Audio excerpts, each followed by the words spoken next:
Hi, it's me again with Corel Draw Tips and Tricks. There's a couple of ways to make a pattern like this, but to get it evenly, I don't think there's a better way than this way. Hold down the control button and make a perfect spear on the ellipse and hit P.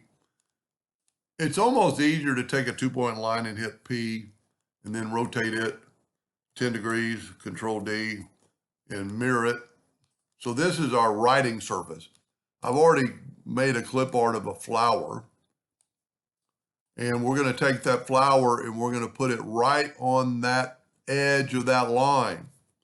I'm going to Control D, Alternate C, and rotate it 20 degrees. That makes those two flowers equal. Now I can Control D and make a duplicate, make one smaller, put it here. You know, it doesn't really matter where you put it. If you see you move something, do that. So let's get this flower again, Control D, and put it here, right on the edge. Hold down the shape tool, or the shift tool, pardon me. Just make sure it's right on the edge. Control D. That's why I don't like Control D sometimes.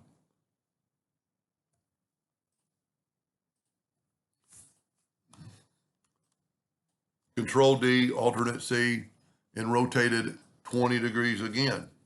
That's just putting them on the, well, that's not right.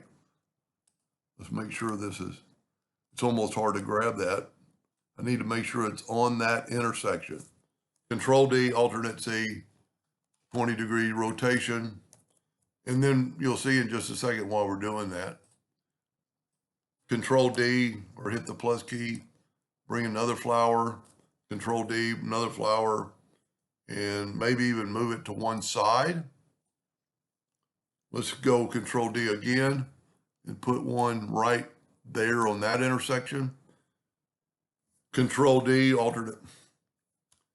Oh man. And this is where you'd want to really lock your other items. Control D, Alternate C, and 20 degrees. They have to be the same size for this to work.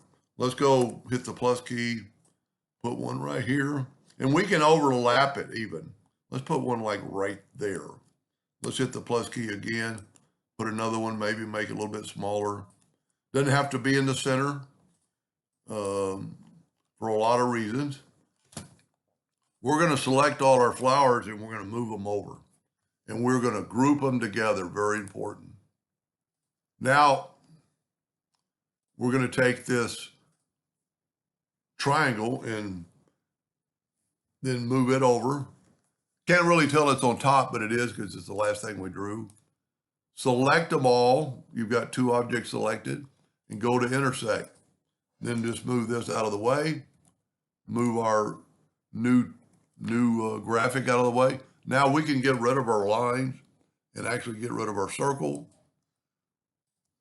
And because we're working in the center of the page, we can Control D, Alternate C, and see it put the rotation there. Now we're going to rotate this 20 degrees, and look what it did to our pattern. Now the ones in the middle are a little bit too close, but it doesn't really matter. Let's get this out of the way.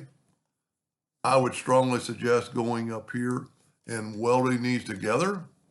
That way they're all one single piece, and if we left click, right click, you can see there's a few lines, but they're not really there if you're gonna print this.